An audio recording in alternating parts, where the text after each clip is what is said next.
Hello, and welcome to everyone tuning in right now. My name is Jessica Paul, and I am the events coordinator for Munro's Books in Victoria, British Columbia. It is my great pleasure to present tonight's event featuring Liv Albert and her beautiful new book, Greek Mythology, The Gods, Goddesses, and Heroes Handbook, with the help of her publisher, Simon & Schuster Canada. Usually we would actually host an event like this in the bookstore, but alas, COVID has forced us to be creative in how to promote and celebrate new books when we can't do so together in person. But it turns out a virtual event for Liv is actually ideal, since so many of you watching are fans of her podcast, Let's Talk About Myths Baby, and of course don't live here in Victoria where the bookstore is. Tonight, of course, Liv will be reading from and talking about her book and how it all came together.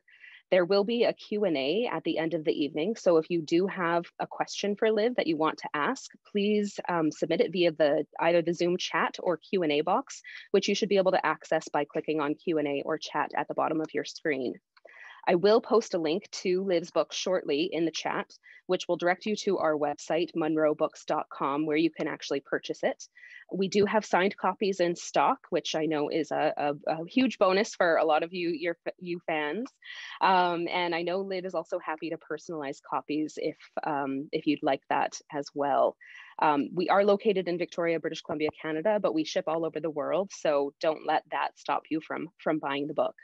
Now to introduce you to Liv Albert has a degree in classical civilizations and English literature from Concordia University in Montreal. She is a self-described giant nerd for a great many things, including Harry Potter, Tolkien, Marvel movies, though most important would be her keen interest in all things Greek and Roman mythology. She is, of course, the creator, host, and producer of the extremely popular and fantastic podcast, Let's Talk About Myths Baby, where she brings her modern perspective and her education in classical civilizations together to explore Greek and Roman myths from a casual, humorous perspective.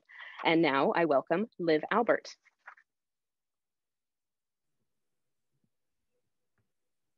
Hi. Started this off with a laugh as I read some of your comments, especially shark-related ones. So this is all very new and weird for me.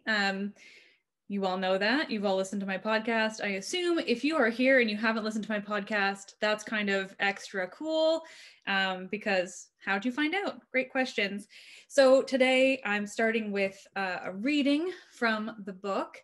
And then from there, I'm just going to kind of talk about it. Again, this is all very new for me. I also, because of our long distance COVID situation, I do have a cat staring up at me. So we'll see if he makes an appearance as well. So for the reading today, we're going with somebody a little bit different. Obviously, I picked a woman because I am me, but I was debating everybody that I could go with and sort of bounced around because I've covered so many so recently in the podcast, so they're a little bit less climactic for those of you who listen regularly. So instead, we're going with Atalanta. So this is the section on Atalanta from my new book. Atalanta is the only official heroine to the extent that any hero was official of ancient Greece, meaning the only woman designated a hero by the same standards that classify Perseus, Heracles, and the others. There are, of course, other strong, independent, and brave women of mythology, but she is the only one who got called a heroine. Atalanta was born in either Arcadia or Boeotia, and either to one set of parents or another, depending on the variation. According to some stories, there were two women named Atalanta who did almost exactly the same thing with their lives. But I was going to catch myself there. But more likely, there were two versions of her, possibly because two regions wanted to claim Atalanta as their own. Regardless of where Atalanta was born or who her parents were, the story goes that her father was incredibly disappointed when she was born a girl and not a boy. He was so disappointed that he left her outside to die, exposed to the elements. Instead of dying, however, she was found and nursed by a bear. This early life led her to be brave, strong, and skilled with weapons, namely a bow and arrow. The practice of death by exposure was common in Greek mythology. It also happened to Oedipus and Paris. Unwanted children or those with a prophecy against their favor were left, usually on a mountainside, to be killed by the elements or wild animals. They never died in the stories, though. Instead, the process acted as a means of strengthening them or hiding their familial origins for use in later drama.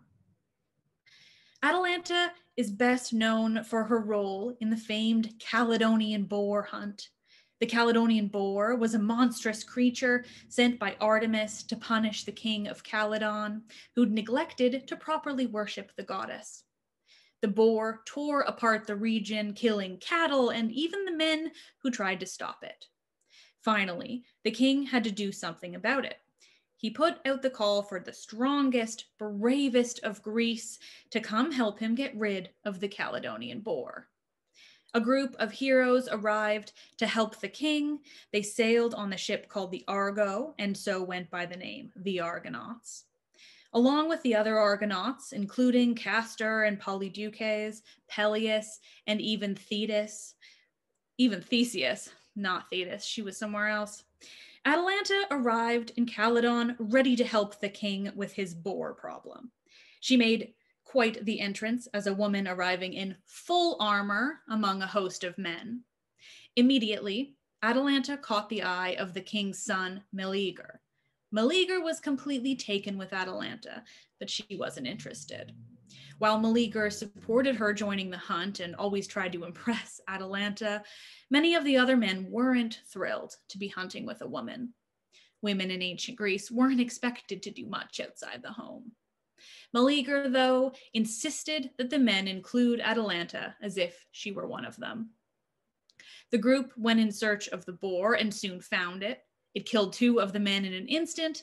The group was in a panic, well, all but Atalanta, who was calm and collected as she aimed her arrow at the boar. Atalanta hit the boar, the first of the group to wound it. The beast was stunned by her shot, and Meleager rushed in and stabbed it. While Meleager technically killed the animal, even he recognized he couldn't have done it without Atalanta's arrow. He convinced the other men of the hunt to award the boar's skin to Atalanta as a trophy in recognition of her skill in the hunt. Meleager's own brothers were so angry about this that they tried to prevent him from awarding it to her. Meleager killed them and returned the boar's skin to Atalanta. So, obviously that was the section from my book on Atalanta, and a peek into how I record this podcast, which is that I mess up like that and then I repeat it and I edit it and no one ever has to know, but this is live. So you all get to know what it actually is like, which is me messing up, often a lot more than that, which is kind of nice. Other than that, this book has been a really incredible thing to work on. Obviously, it came about through the podcast, but I think something that hasn't necessarily been made obvious is that, so I was asked to write this book. It was commissioned by Adams, who wanted a book of Greek mythology. They wanted a book of Greek mythology that was made or written specifically to kind of address how they are used in pop culture, how these characters interact in pop culture, and how where you might know them from today if you're coming at this topic, fresh. And so they came to me and asked me to try out in a sort of way. I wrote a proposal for it, and obviously they picked me. The podcast obviously was a huge part of this, but it was a really interesting thing to be able to come at it from this really different place, where not only is it a more pop culture centric space, but also really both limited and just sort of structured in the way that the stories were to be told. And that's because it's coming at it from it's coming at it, for introduction for people who are fresh to Greek mythology. And so they wanted the stories quick and succinct and sort of that sort of perfect way for, if you've seen Disney's Hercules and you're like, okay, well, what's the real story, or who are these characters beyond Disney? Where is this perfect book? This is it. So it was sort of just a few pages on each of these characters, which in some cases was perfect. As many of you listeners will know, some episodes can't be longer, or some had to be mini myths that I was doing at the beginning of this show. And so episodes or characters like that were kind of perfect. Whereas it was really interesting to work on some of the more extensive characters, say everyone's most hated hero, Theseus. We all know how awful he is. That's sort of, the number one thing I think anyone should learn from my podcast is that Theseus was just a piece of human garbage. So when it came to Theseus, I both tried not to let my opinion on him to get too deep into the story. I told it honestly. So you still get that, but I didn't outright call him a piece of human garbage. So when it came to him, there's so much to his story that I really had to drill it down into just a few pages. And so, tell these stories quickly, but also still make all the points that need to be made.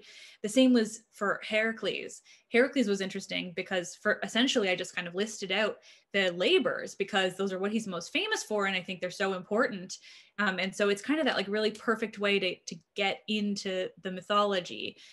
You get to like a quick list of his labors, no more details needed. For the most part, they're pretty self-explanatory, killed the Hydra by cutting off one head, realized, or not killed it, attacked it that way, realized it was quickly a mistake, singed the other one so that he could finally get away with it.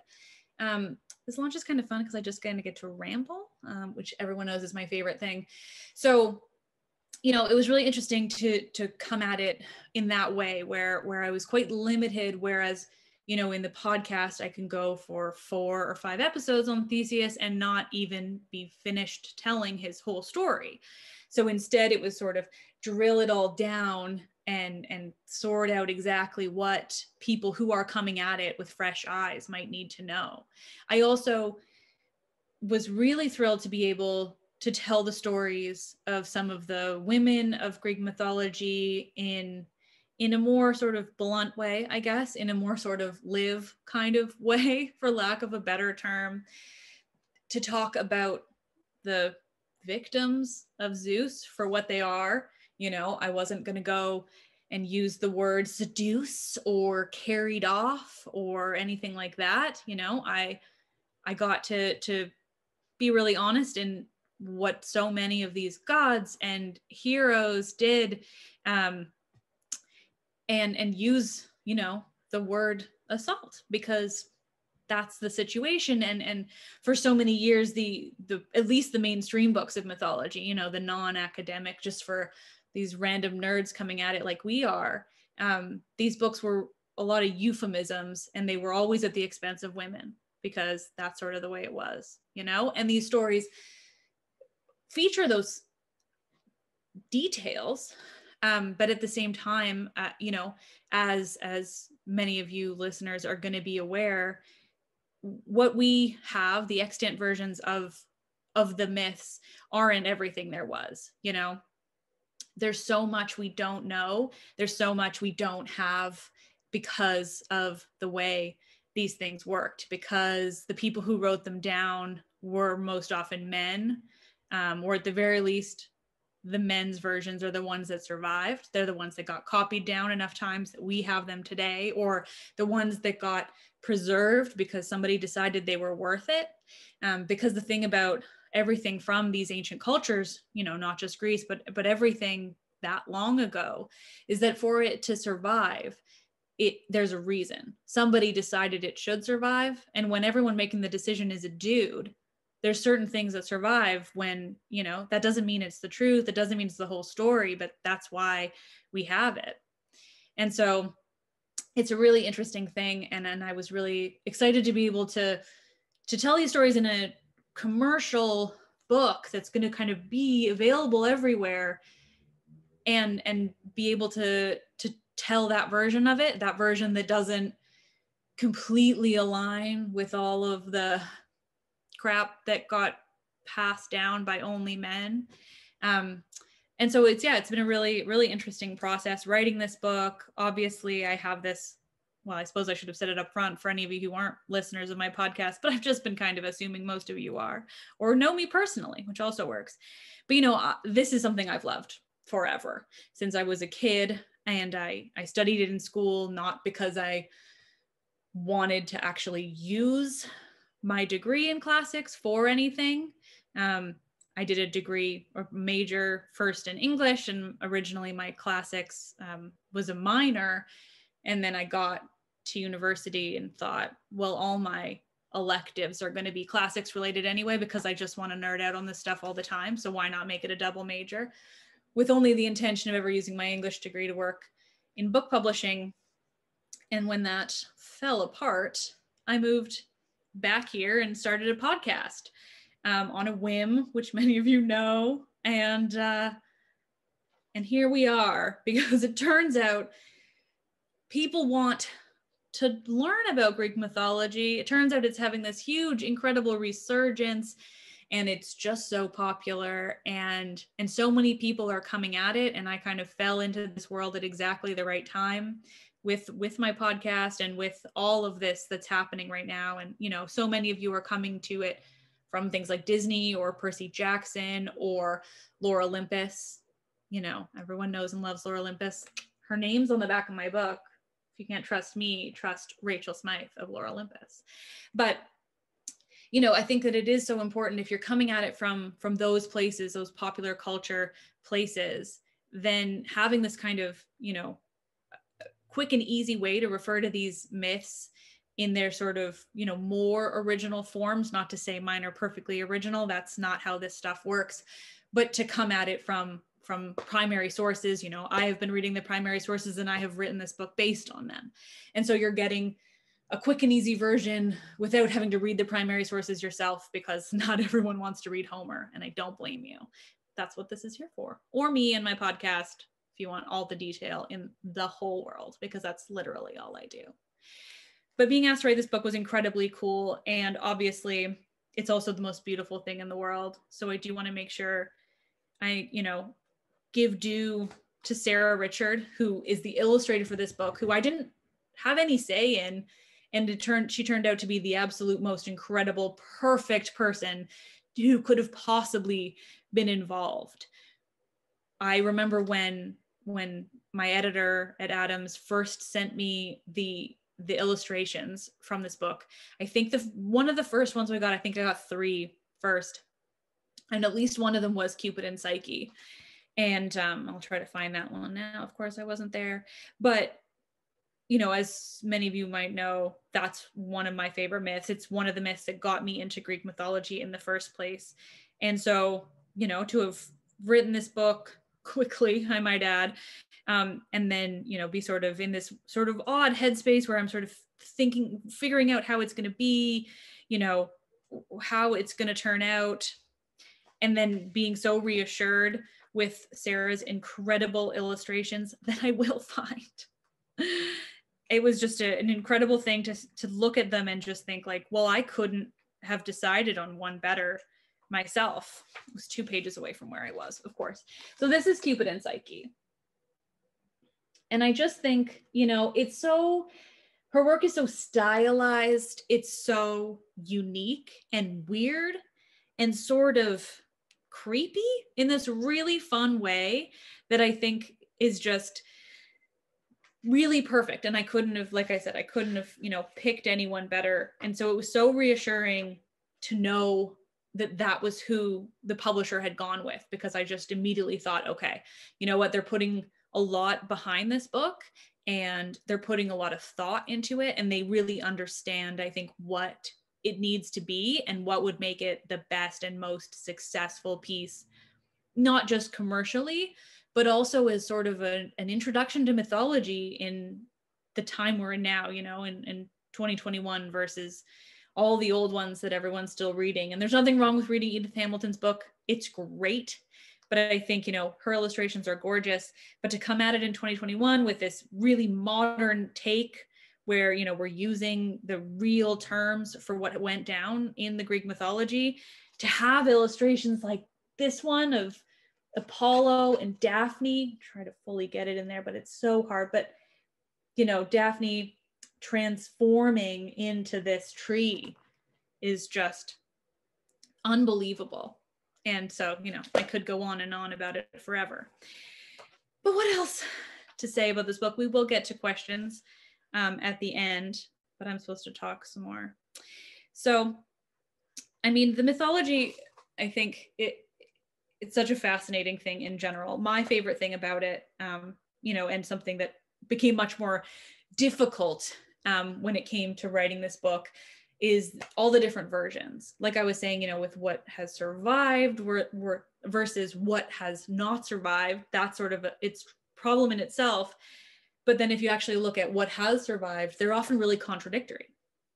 And I think a lot of people don't understand that, or don't necessarily understand the background of it. You know, I get a lot of questions from people about like right and wrong versions. You know, I heard this version there, but that seems wrong. Somebody else is saying this.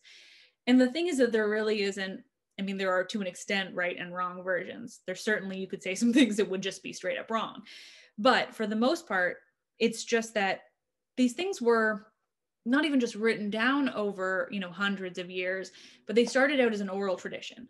So, you know, to get into a slight bit of history of ancient Greece and how they got their mythology, you know, we're talking in the 8th, 9th century BCE. So, you know, going on 3,000 years ago, people were telling each other stories. That's how we have the Iliad and the Odyssey. I'm just gonna have to adjust myself constantly. We have the Iliad and the Odyssey. And though they were telling each other these stories, you know, bards would go around and repeat these stories to everyone, you know, around a fire, and you're getting told the story of the Iliad. But that's changing because it's just one person telling a story to others, and then maybe somebody else hears it and they start talking about it and something changes. Or, you know, if you're in Mycenae, you're going to focus the story more on Mycenae. But if you travel up, you know, or over to Crete, to Knossos, another Bronze Age area, we're talking that kind of time frame. Maybe they're going to want it to be a bit more about Crete. And so they're going to adapt these stories. And that doesn't necessarily compute completely with Homer, as far as we know, but also we know even less about him. But the point is that, so even when these stories were written down into words and attributed to a guy named Homer, who may or may not have existed, you know, these stories had been told back and forth so many times, but also that we're talking like 8th century BC. But then someone comes in 5th century BC, sorry, 6th century, and they're talking about something, and they're using the same characters, but they're telling a slightly different story. And that doesn't make it, it's not wrong. It's just these things have changed, or more often than not, it's that regions wanted their stories. So for the case of Atalanta, she's a fascinating one because, like, you know, like I said in the reading, she's either from Arcadia or she's from Boeotia. These are from two different, like, pretty far away places in Greece. You know, one's on the mainland, one's on the peninsula. And we have these stories, these two Atalantas, these two different parents, but basically the same story. You know, both of these Atalantas fought the Caledonian Boar, you know, so really it was probably one Atalanta, and Thebes and Boeotia wanted, or not necessarily Thebes, just Boeotia. I just like to name drop Thebes, you know. Boeotia wanted her for their own because she was this incredible woman who fought the Caledonian Boar. So they made an Atalanta. They started saying she was from Boeotia, and that carried down. Somebody wrote that down at some point. But Arcadia wanted the same thing. And so we have these two Atalantas. We don't know for sure. Maybe there were two Atalantas. Seems unlikely to me, but that's my opinion. You know, but that's the fascinating thing about Greek mythology. And then you count, you know, all of that. And then the plays were in the 4th century, 5th century.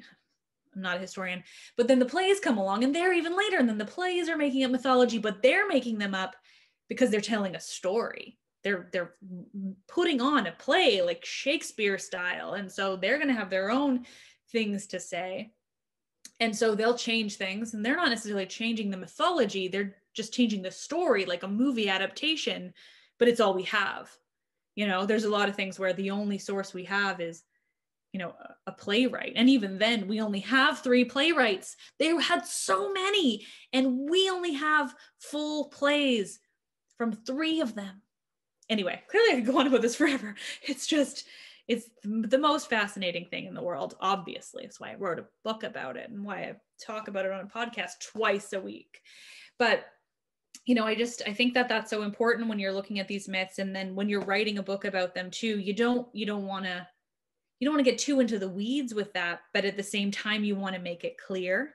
So, I try to do that in the introduction, lay out exactly the situation when it comes to these things and sort of what makes them so interesting, but also so kind of confusing and difficult to understand. And then there were cases where I didn't want to just pick a version and tell it like it is, like in Atalanta. I wanted to say that there were 2, because that's fascinating. Why are there 2 Atalantas, Boeotia and Arcadia? So I think sometimes it's even more interesting to lay out the differences. Or you all know I love Ovid. I love Ovid's versions. He told these stories so viscerally and in such great detail, like Medusa's story in here. I took a lot from Ovid and I made that clear. And same, I think Apollo and Daphne, because his is stunning. But Ovid was writing in Rome in like the first century CE. So much later, we're talking, maybe 900 years after Homer wrote things down. And so what changed? 900 years. Think about that in terms of us. Like Shakespeare wasn't even 900 years ago. So it's so fascinating. And I think so often the Romans get kind of conflated with the Greeks, Greek and Roman, and they overlapped a bunch, but not necessarily in those ways. Or like Ovid, who we know mostly, from his stories of Greek mythology. In essence, he turned it into Roman, but it was in essence Greek mythology. And, he was 900 years after Homer, maybe 800 years after Hesiod, who we also have. And, we have the Homeric hymns. Those are like some of the oldest extant sources on Greek mythology. What can happen in that amount of time? And what are his motivations too? He had a whole political thing I won't get into, but it's just such a fascinating thing to get into those details on it and things like that. So, I mean, frankly, I could go on forever. I never know how much people actually care about the history of it, but it's just so fascinating. But I really think, I hope you all have bought it. If you haven't, please buy it from Munro's. Like Jessica was saying, they're signed, they're local to Victoria. I live close by, so I will just pop right in and personalize them if you want. I did that the other day. Someone asked me to rate gods, and I did. So, get some special stuff out of me, making some promises right now. But I do think, it's a fascinating thing. And I think these stories are so important, and especially told in sort of this specific way, not to hype on myself too much, but I think to finish off my talk, because we'll get to the Q&A soon. Everyone knows how much I love Medusa. If you know me at all, it's kind of my thing. This is Medusa. I wear her around my neck every single day. This one's Pegasus. That's her child. Good stuff. Anyway, but I think Medusa's a fascinating one, and she's one where there's this very weird need for people to have, that people have online, at least, if not probably in person too, to make her a monster who was just like out to be evil. And I don't stand by that. I stand by the story of Medusa as not necessarily a victim, but a survivor, but also not evil. I think that's key. We don't have there's no version of Medusa in terms of a primary source where she is evil. There is one where, yes, Perseus kills her. Yes, the idea is that she turns people to stone. We don't have examples of anyone she turned to stone. We don't have examples of wasteland of people who've been turned into stone. We don't have her terrorizing anything. There's no evidence that she was in any way malicious. She lived at the end of the earth, so she clearly situated herself as far away from people as possible. She just existed as a potentially monstrous woman who had snakes for hair, and she was a survivor of Poseidon. He's a mess. Whole other situation. And, whether you want to subscribe to the Ovid version or not, she had an encounter with Poseidon that I stand by was not consensual. And that makes her a symbol of surviving and being a woman as a survivor. And I think it's really important. And I want to show you Sarah's design, Sarah's illustration for Medusa, because I think, so to me, for one, it's gorgeous. Like, look at it, it's just so stylized and cool. But if you have this book, take a look at it, because what I love so much about it is, to me, she looks like she has just transformed into this character, this like she's just shifted herself into this screeching, defensive creature at Perseus. It's a defense mechanism. So this is something that I've sort of developed in my mind just from Sarah's illustration, this idea that, yes, I've always known she was defending herself. I talk about that a lot. But that the worst of her monstrosity, all those things that are, you know, depicted of her, or the Gorgon face, which is monstrous, that's from Greek mythology, it's something else, you know, that was her defense mechanism. And that maybe when she wasn't threatened, she didn't look so monstrous. I don't know if she was human or what. She was born of sea monsters, let's be honest. But at the same time, I really like this idea that she was transformative in her defense, that she became, yes, someone says page 153, thank you. That's smart page numbers. What a concept. But I think, yeah, I think that is such a sort of extra interesting thing about her. This idea that she, yes, she was defending herself, but that also she became this monstrous thing in order to defend herself. And I think that's very powerful, and I love her dearly. And I think, yeah, I think the illustration just really, really showed that off. I don't know if we can start the Q&A right away, or whether I need an okay from anyone jumping in, but I want to. I'm gonna kind of wait and see if Jessica or Mackenzie are jumping in at all. Yes, hi. Sorry, I was keeping track of questions and I had to go print them quickly. No, that's fine. And I threw it at you that we wanted to start. Sorry about that. Sorry, everybody. No, there have been some really fantastic questions coming in, and I'm sorry, we probably won't be able to cover all of them, but there's quite a bit of overlap on some. I mean, one of the main questions that everybody seems to have is, how did you decide on which myths, which heroes, which goddesses, gods, everything to include in the book? Like, because there's so many, and how do you possibly narrow it down? Well, what a great question, and one that I had thought I was going to talk about in my talk, but then when I sat down to actually talk, I just kind of rambled about other things that came to my mind. So I'm glad everyone has asked that. And it is a really interesting thing. So obviously, you know, because this was meant to be an introduction to Greek mythology, it did need to have all of the usual, you know, characters, the gods and the heroes and whatnot. Definitely all the Olympians, which I would have done anyway, but that was also, you know, a requirement.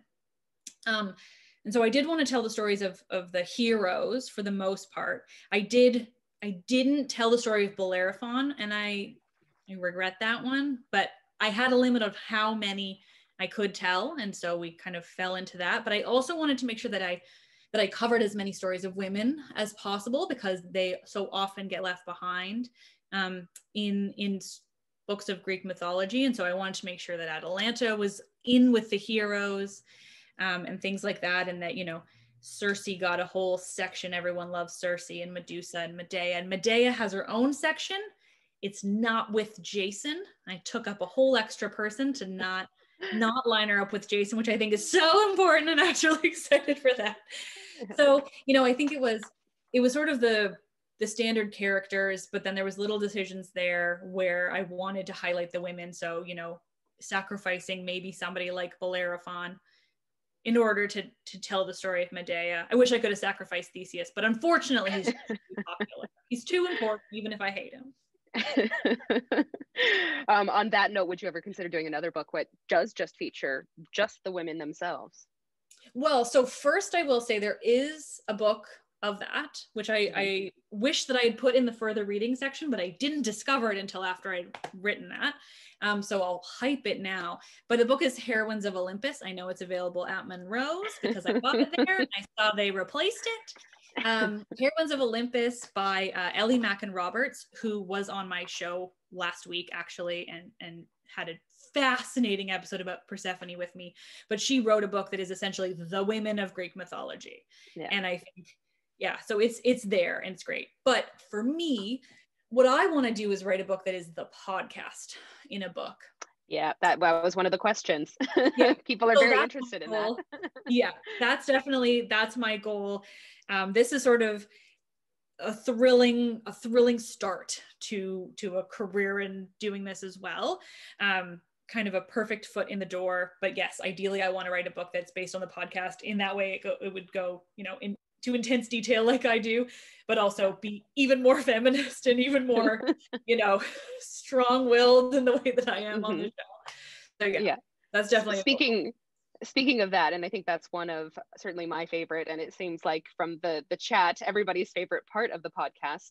Now, obviously, some of your language is not always appropriate for a younger audience, and someone did ask, because I haven't had a chance to read through the whole book, is the book appropriate for, say, an 11 or 7-year-old? So I get this question a lot too, and my number one answer is, I do not interact with children. I can't tell you how much I don't really know. I don't have any kids in my life at all. But my main answer would be kind of like, that's up to the parents, because essentially, like, I use the word assault. I am very honest, but at the same time, it's not graphic. I've got a good anecdote that just came in, and that a friend of mine sent me a video of him reading the section on Zeus to his kid, who's, I don't know how old, 5, maybe, young. Mm-hmm. And I immediately saw it and I was like, oh, this is going to be interesting. So I was like, I got to see what you did here. And so he tried to I could hear him trying to like come up with words while he's reading it to like offset that I use the word seduce and assault and, so I would say, I think maybe if you're nearing 11 and you want to talk to your 11-year-old about some topics, then I think that could be appropriate, but that's it's not. It's definitely a decision for the parent to make. It was not written with kids in mind at all. Okay. I mean, that's not surprising given the content on the podcast and those of us who know that. Now, obviously, you did have to limit who was included. Is there one particular character who you just are choked that you weren't able to include in the book and wished you could go back? Yeah, I would say it would be Bellerophon. I'm sure there's a lot of women that I would love to tell the stories of, absolutely. Like, even just more detail into some of the women in plays. I would love, the reason I want to do one based on my podcast is I would love to tell the stories of plays. I didn't really get into any in here because it's just too much. There's so many Greek tragedies that cover fascinating women, but they're tough to tell, especially when I was limited in terms of my word count. But Bellerophon is fun, and I think Bellerophon is so often left out, and so I kind of like actually feel bad for him that I left him out. Because this whole thing of like, everyone thinks Perseus rode Pegasus because of darn movies that just got it wrong. And Bellerophon is the only one who rode Pegasus. And so I did get to say that. That is made clear in here. But Bellerophon also killed the Chimera, which was a whole other cool mess. So I feel bad for Bellerophon. He really is forgotten a lot, and I did it too. Yeah. Well, there maybe in the follow-up, who knows? I'll talk about him sometime. Yeah. Now, in terms of the writing of the book, do you have a process for writing, and how does that differ from, when you're coming up with your podcast of the week? How does that differ from writing a book? And do you have like a set time or like, do you eat snacks? Do you write at a certain time of day in a certain room? Well, so the funny thing about this book is, so I was commissioned to write it during the first lockdown of COVID when I was not working. I was just at home all the time. I had to go into work a little bit, but it was like once a week or something. And so I was like, great, I have so much time to write a book. And they were like, we want it pretty quickly. You'll have to have a really quick turnaround. And I was like, no problem. Work, what's that? And then as soon as I signed the contract, BC reopened and I suddenly had to go manage a clothing store every day in a pandemic, while I also was understaffed because we were pulling everybody back in. It was messy.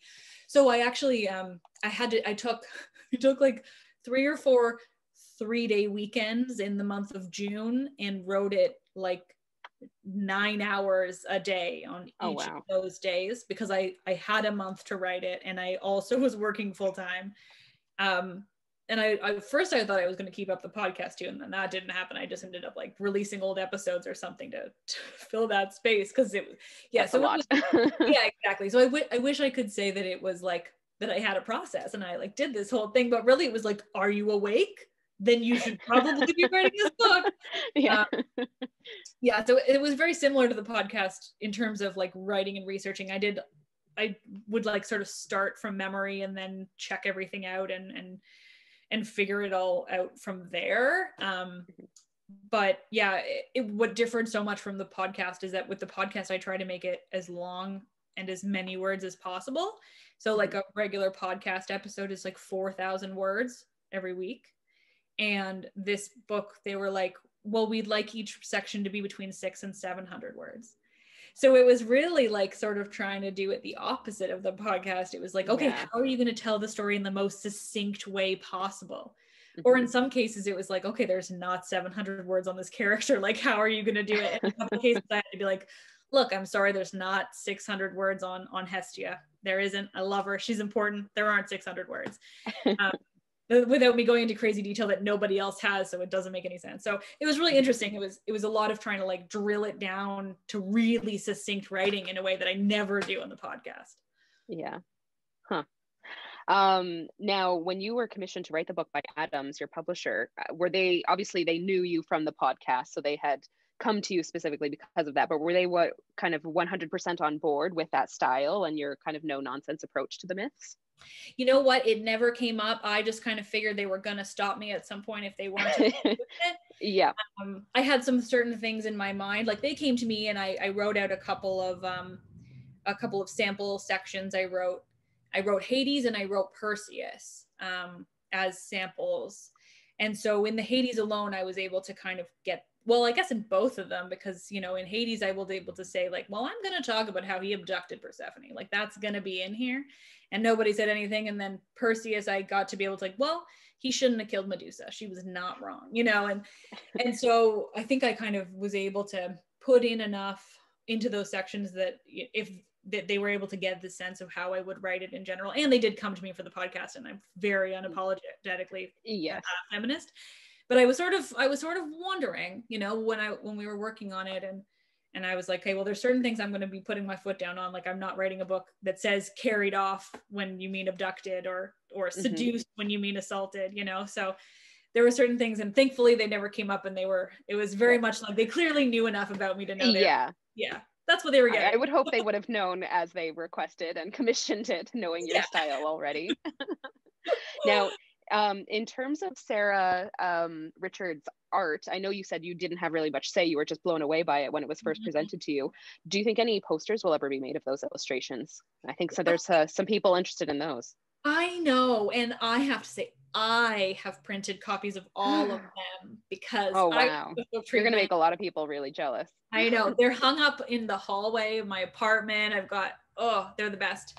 But I don't know. I've actually been meaning to ask Sarah about that. Like, I'm sure the publisher, you know, has some sort of copyright on them. But I'm curious about that too, because yes, a lot of people want them. I've heard from that a lot as well. Yeah. I mean, it's spectacular. Just flipping through the book, it's so beautiful. She did such an amazing job. Yeah. Just gorgeous. And she and I get along so well. We connected on our own, just sort of, I sent her a DM on Twitter one day being like, hi, you illustrated my book. It's amazing. Can we talk? And she was that your first interaction with her? Personally? Yeah, I literally sent her a DM just to be like, oh my God, I love it. And she was like equally kind of excited on her end. And then we just got along well. And she's been on my podcast now to talk about it and everything. So now we're just friends. But it's been an interesting thing, but I really couldn't have suggested anyone better. And we're just really similar as people and stuff too. It's really quite funny. But that's all to say, I think they should think about it, or I think if Sarah has control of that, she should definitely do it. Because I think totally. Yeah, they're gorgeous. Cool. Now, slightly unrelated, in my intro, I had mentioned, and then I pulled this from your website. So you're a self-professed nerd for Marvel movies. Do you have a favorite Marvel movie? It's a tie between. Sorry, I'm also just gonna like drink my prosecco. People, in the comments, I've noticed people are very much enjoying your prosecco / champagne. Glass too. It's your book launch. You just have to go for it. Enjoy. Right? Best bottles in there for later. I've got a Zoom with a bunch of friends, so we're gonna finish it off. Awesome. But yeah, I what am I saying now? We talked about prosecco. What was your question? Favorite Marvel movie. Thank you. Yeah. It's a tie between Thor Ragnarok for the comedy and the Taika Waititi of it all, and Black Panther for the just incredible movie. So good. Yeah. Agreed. And just from your own kind of love of Greek and Roman myths, do you have a favorite and least favorite hero? Theseus is the worst. Well, I guess we all could have guessed that. We knew that already. I shouldn't have even asked. Yeah, Theseus, but I also love to hate Theseus because he's so hateable. I've noticed recently that I'm pretty sure that I've had a lot of authors now and guests, people doing their PhDs and scholars and professors, and I've had a lot of those people on my podcast now, and I'm like 90% sure that we have insulted Theseus in every single one. Like, I think I've got everyone to talk about how bad Theseus was, which I'm really proud of. I got Natalie Haynes to do it. She kind of like even volunteered it herself, and that was a real thrill. But Theseus is the worst, but I love Cadmus. He is my favorite, kind of like Bellerophon. He's not one that's talked about a lot. He's the founder of Thebes, but he's also from Boeotia, from Phoenicia, which is like modern Lebanon. And he is credited as bringing the ancient Greeks their alphabet. So they actually like basically attributed their alphabet to Easterners, which I think is just really interesting. And he came over and founded Thebes, and he named it Thebes because he wanted it to be as great as the Thebes of Egypt, which is another cool connector to the Mediterranean world that we don't talk about a lot. And anyway, Cadmus is my favorite by far. Okay. Now let's see. I'm going over some of the other questions that have come in. Well, there's been a few references. If this isn't too personal, I know you have a new tattoo. Can you tell us about it or / show it if that's an option? It has shown itself when I wave my arms around a little bit. I think people are wanting a closer look if possible. Yeah, that'll be it for tonight. Also, like, one, because I'm sort of really selective with what tattoos I talk about. I will eventually post a picture of it because it is an ionic column, because I'm such a dork. So it's an ionic column with hellebore and anemone, whatever, flowers, poppies, basically, but I want to call them by the Greek name because of Greek mythology, and it's now on this arm that now is just sort of an ode to both flowers from Greek mythology and just like concepts and architecture and imagery from Greek mythology. I will post a picture. Amazing. Follow my Instagram if you don't, and you'll see it eventually, everybody. Awesome. Right now it's swollen and weird. Like, it doesn't need to be seen yet. Okay. That is fair. I have tattoos. I know that process. Now let's see. I just don't want to make sure I don't want to miss anything. Bear with me. I've just been such a Doric. Sorry. Thank you, Jeremy. I just caught that on the side. It's a good one. Oh. I'm like reading little bits of this and I'm enjoying it. I hope everyone is paying attention to the chat because there's been some really great comments in there. You should definitely, all of you, go back and just scroll through because it's pretty fantastic. Thank you, everybody, for your contributions there. Yeah, I was trying not to get distracted as I was reading and rambling on. And that's kind of why I was like, wasn't sure if you were jumping in because I was like, I'll just start answering these straight from the chat if that's how it's supposed to work. I mean, you can do that too, but no, I've been trying to keep track of both. The chat has been going on beyond me, so sorry if I've missed any questions there. Post them in the Q&A. I've got that fresh up on my screen. I'm just trying to make sure I haven't missed anything. I think I actually have covered most. Oh, there's this one. I mean, you've kind of talked about this a little bit, but if there's another one, is there a particular myth as opposed to a hero god that you feel that you wish was more popular or feel is underrated? Oh, that's so hard to say. I mean, I think I want an adaptation of Medusa that's a bit more accurate. But my favorite story that, I mean, it's sort of related to what I was saying earlier, but my favorite story that is also very understated or not talked about is Cadmus and Harmonia, and just Cadmus in general. So like beyond him as a hero, his story is really interesting. Like he kills a dragon, and he and his wife actually seem to like each other, and she's a goddess, and there's only, I think, 2 cases I can think of really easily of heroes that married goddesses, and the other is Peleus and Thetis, and that went awfully. Peleus was a jerk, but their kid was Achilles. But the Cadmus and Harmonia have a really great story that's not really ever talked about. Their kids were completely cursed, so their kids have a lot of stories about them, but the couple themselves are really interesting. But I mean, in general, I think the ones about the women. Yep. Yeah, If ever there was a theme in your podcast and everything. Yeah, there's always a theme, right? It's like there's just, we have enough of Zeus and the awful things he did, but like they're never treated as awful. And yeah, I think just in general, there's so many stories of women in mythology that are fascinating and crazy and cool, and we just don't get enough of them. And now we do actually, like, there's more and more books coming out every day. All these new novels, like Munro's Window right now is my book, and then like Natalie Haynes' 1,000 Ships, everyone should read that, and Circe, and the Song of Achilles, and things like that. And there's a new one, Ariadne, coming out, that I'm gonna have the author on the show soon too, and she's done a feminist retelling of Ariadne and the Minotaur and Dionysus and everything. So I do think they're getting their due now. I think that's what's so great about, what's going on right now with this weird resurgence of Greek mythology that I'm absolutely going to capitalize off of. Yeah. But yeah, there's just all the women basically, but I'll just do it myself. Kind of on that same note, what is your favorite and least favorite adaptation of one of the myths? Ooh, I don't think I'll go with least favorite because that feels mean. I don't want to call anybody out, but 1,000 Ships, I think, has got to be one of my favorites.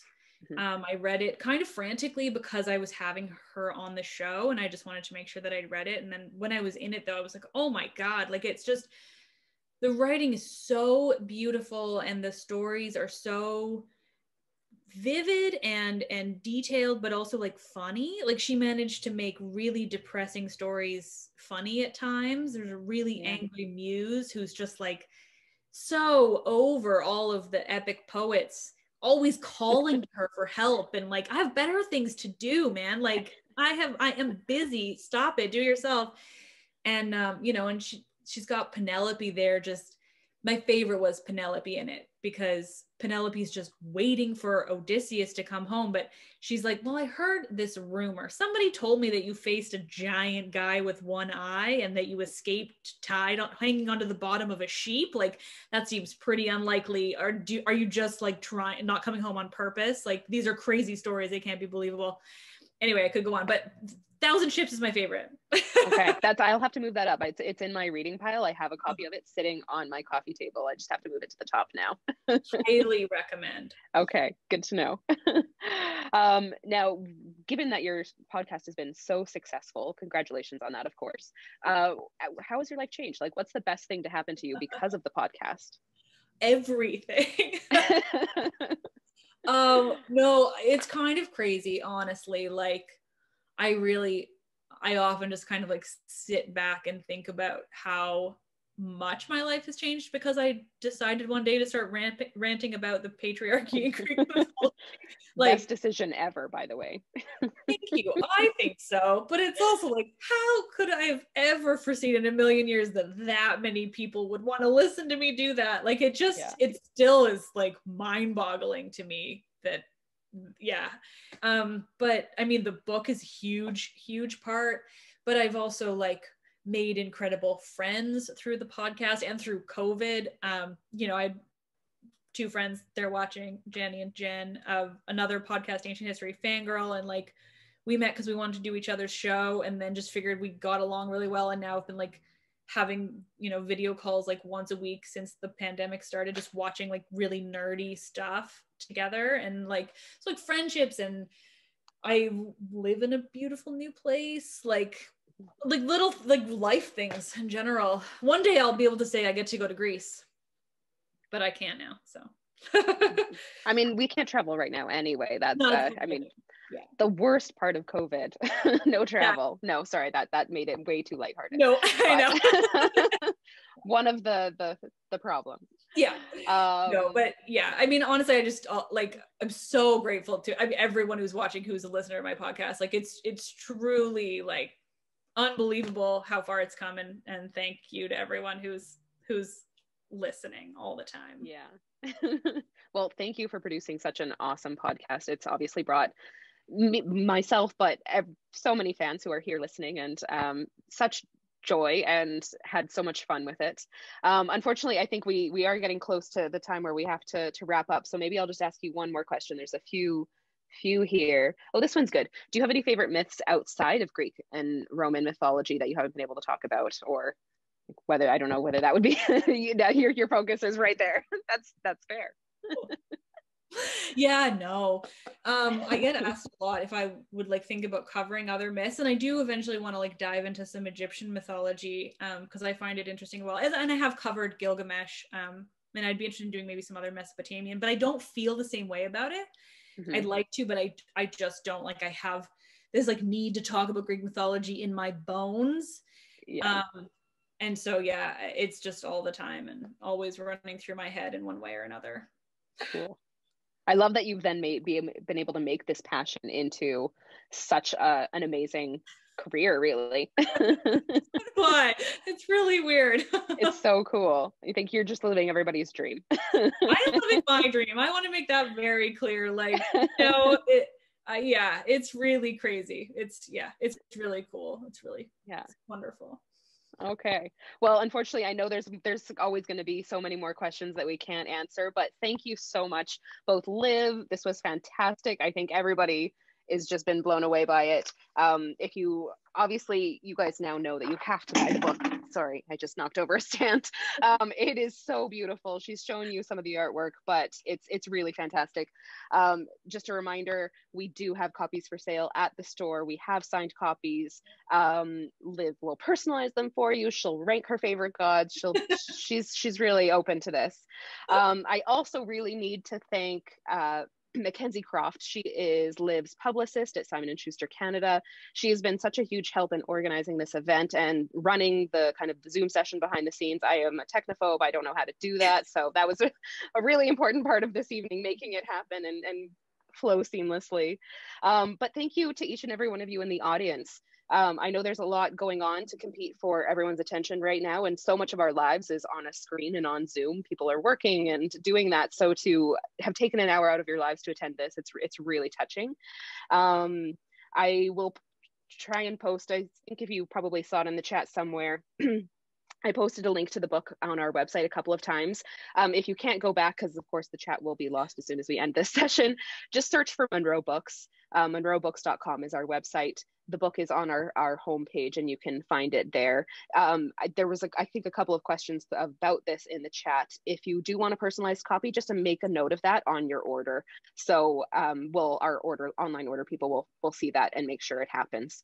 But thank you again. Thanks, Liv. This was fantastic. Thank you, Mackenzie. Thank you, audience. You guys are all amazing. Your questions are awesome. I love the chat. It's probably my favorite Zoom chat I've ever experienced. It's great. Yeah. Thank you all so much. Yeah. Thank you. And everybody have a really wonderful night, and enjoy your book if you don't have it yet, or if you have it or have it soon. Yeah. Thank you all so much for being here, Mackenzie. And thank you all. Wonderful. Thank you. Good night.